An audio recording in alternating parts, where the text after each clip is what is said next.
در ناحیه دیوشتیچ 77 مؤسسه تعلیمی موجود بوده، 65 مؤسسه تحصیلاتی میانه عمومی و 3 گیمنازیا. اینچنین 8 کودکستان و 1 مرکزی تحصیلاتی علاوگی فعالیت میبرد. سال تحصیل جاری در مؤسسه های تعلیمی ناحیه تقریبا 39,000 نفر خواننده که بیش از 19,000شان دخترانند تحصیل میکنند.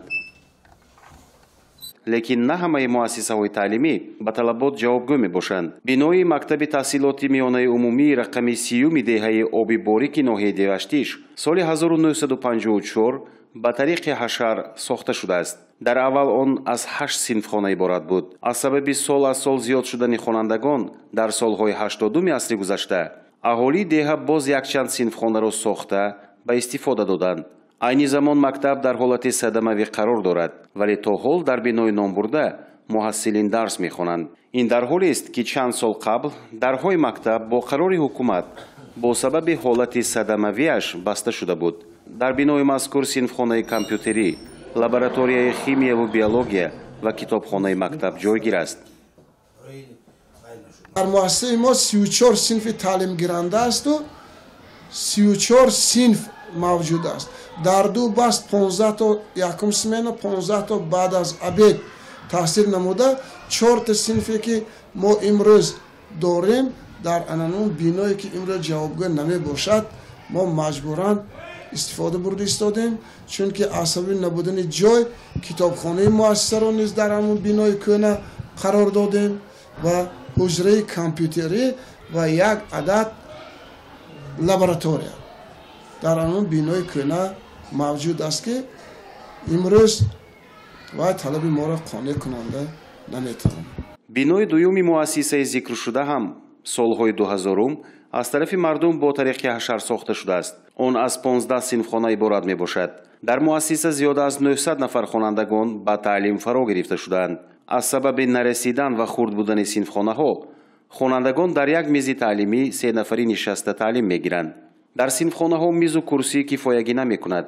аз ин лиҳоз хонандагони синфҳои 10 ва 11, инчунин духтарони синфҳои мазкур дар машғулиятҳо кам иштирок мекунанд. бинои дуюми мактаб низ дар ҳолати садамавӣ қарор дошта, бар замми ин дар он танҳо як дари даромадгоҳ мавҷуд аст. чӣ хеле ки иттилоъ гирифтем, хонандагон бо навбат ба дарс меоянд. вобаста ба ин мушкилӣ аксарият огоҳ ҳастанд, вале бо сабабҳои номаълум ин бинои дар ҳолати садамавӣ қарор дошта аз назари мақомотҳои дахлдор дур мондааст ва ба он таваҷҷӯҳ зоҳир намегардад. касе ҳам кафолат дода наметавонад ки бино ба боришот тобовар аст ва дар ин сурат ҳаёти хонандаҳо зери хатар мебошад.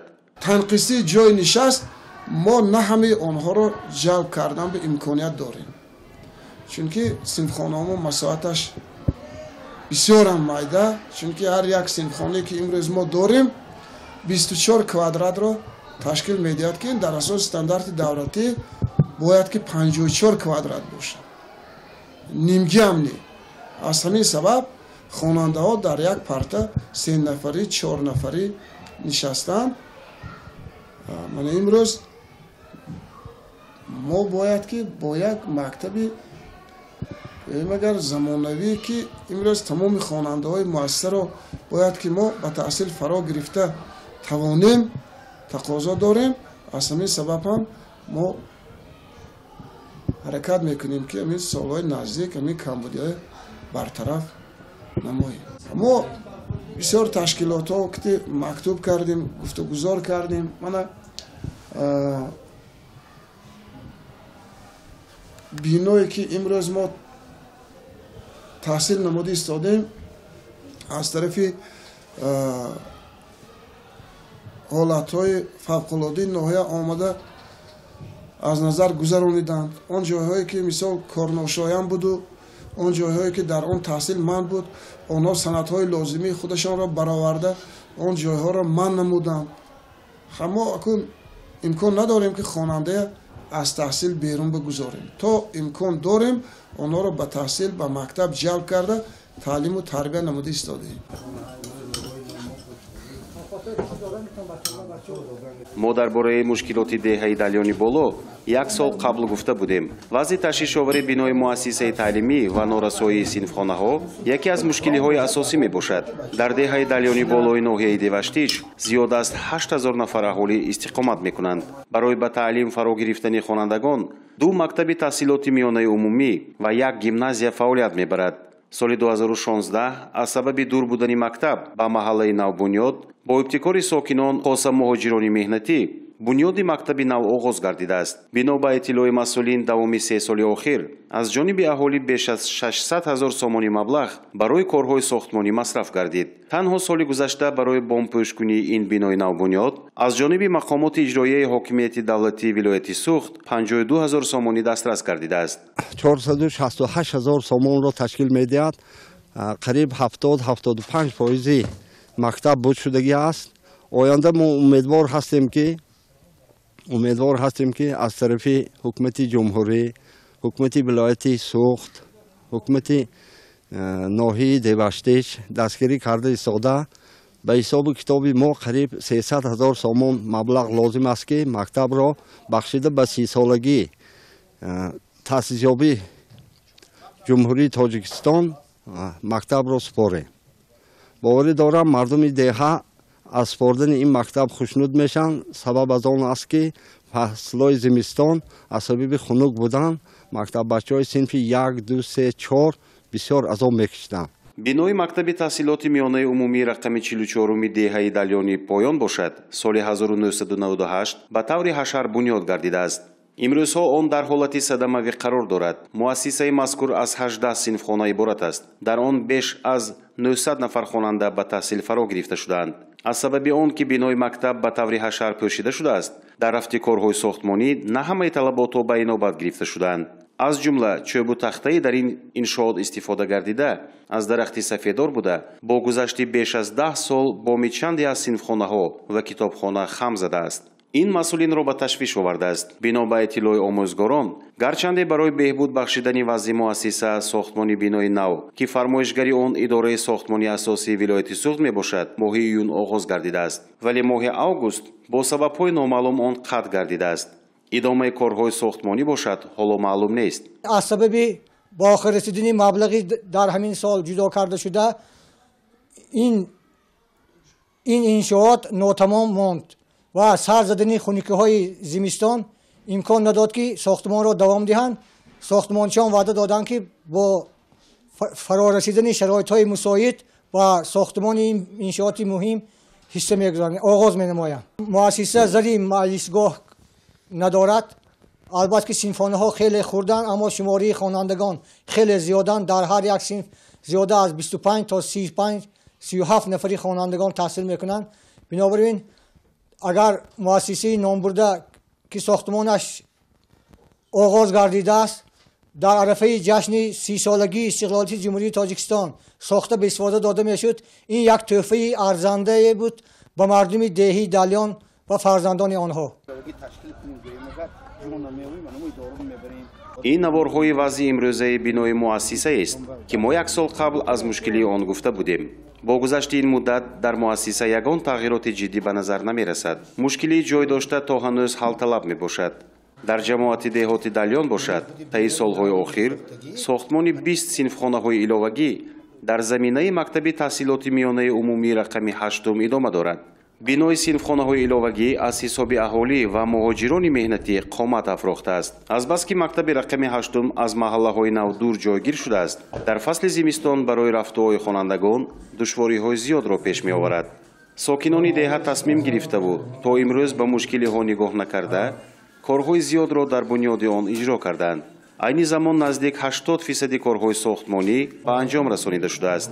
сокинони деҳа барои то ҷашни 30-солагии истиқлолияти давлатии ҷумҳурии Тоҷикистон ба истифода додани иншооти мазкур аз мақомоти иҷроияи ҳокимияти давлатии вилояту ноҳия кӯмак мепурсанд.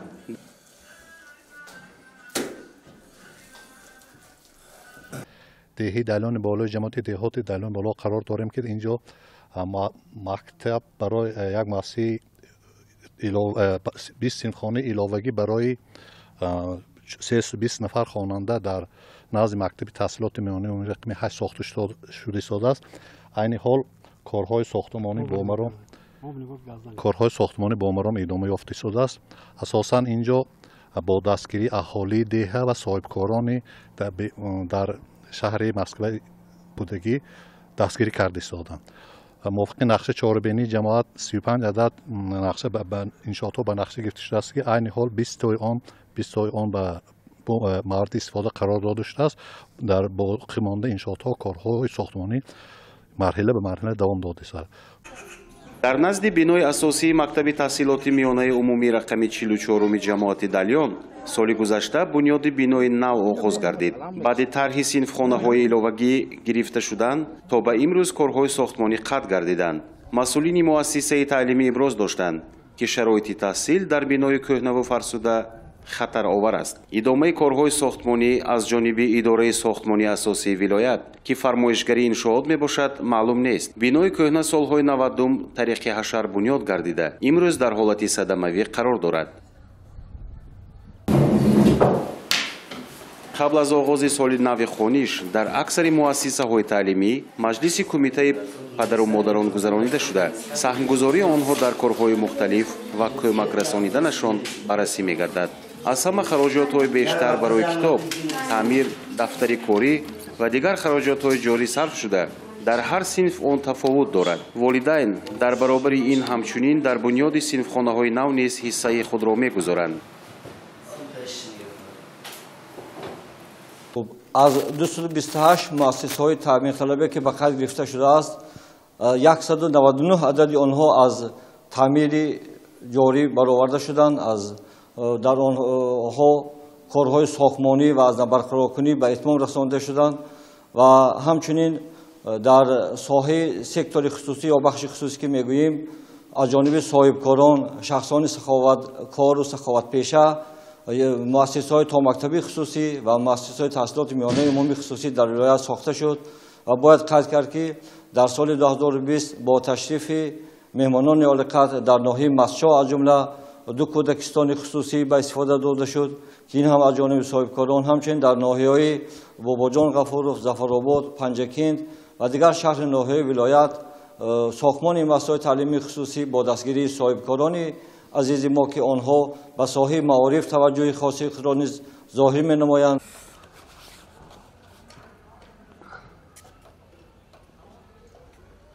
ماه سپتامبر در نزد گیمنازیای رقم 2 دهه دلیان با دستگیری کمیته پدر و مادران و صاحبکاران و سخاوتمندان ساختمانی 4 صنفخانه ایلاوگی آغاز گردید. تا امروز بیش از 50% کارها به انجام رسانیده شده است. انشاءات مذکور نیز بخشیده به پیشواز 30 سالگی استقلالیت دولتی جمهوری تاجیکستان خامد افروخته ساختمانچیان عزم دارند صنفخانه‌ها را جوابگوی استانداردهای جاری به استفاده دهند. ما ماموریت گیمنازیای رقم 2 دهه دلیان پایان ناحیه دیوشتیست تصمیم گرفتیم که برای سیاست معارف پرورانه امروزی پیشوای معظم ملت اساسگذار صلح و وحدت ملی پرزیدنت کشور محترم جناب عالی را دستگیری نموده برای باز هم بهتر و خوبتر شدن صفت تعلیم و تربیت خدمات‌های زیاده را به اتمام رسانیم. بنابر همین برنامه دولتی که سالهای 2022-2040 به ساله آموزش و رشد فن‌های طبیعت شناسی دقیق و ریاضی در ساحه علم و معارف می باشد و ما ضرور آمد که 4 صنفخانه علاوگی در نزد گیمنازیای رقم 2 سازیم. این صنفخانه علاوگی با تشبث و دستگیری کمیته پدر و مادران مؤسسه و صاحبکاران بننگ و ناموسی دیارمان به حساب می رود. معلوم است که امروز من برای بوم صنفخانه علاوگی را برای پوشیدن فعالیت رفتی داده است، کار رفتی داده است. ما حرکت میکنیم که صنفخانه علاوگی را با جشن 30 سالگی استقلالیت دولتی جمهوری تاجیکستان به کار شروع نماید. بنابراین همین هم با ما ضرور است که وقتی که از 1 سپتامبر معاش آموزگاران 15% زیاد شد به این ما باز هم بهتر و خوبتر کار کرده فرزند مردم را در راهی وطنشناسی خویشتنشناسی تربیت نموده برای پیشرفت جامعه حصه‌گذار باشه. бошандагони деҳаи далён мехоҳанд ки фарзандонашон дар биноҳои навозамонавӣ ва ҷавобгӯ таълим гиранд. барои ин маблағҳои лозимиро ҷудо намуда ҳарчи аз дасташон ояд иҷро намуда истоданд, вале новобаста ба ин такягоҳи онҳо ҳукумати кишвар мебошад. бедастгирӣ ва таваҷҷӯҳи мақомотҳои дахлдор ин мушкилиҳо пурра роҳи ҳалли худро пайдо нахоҳад кард.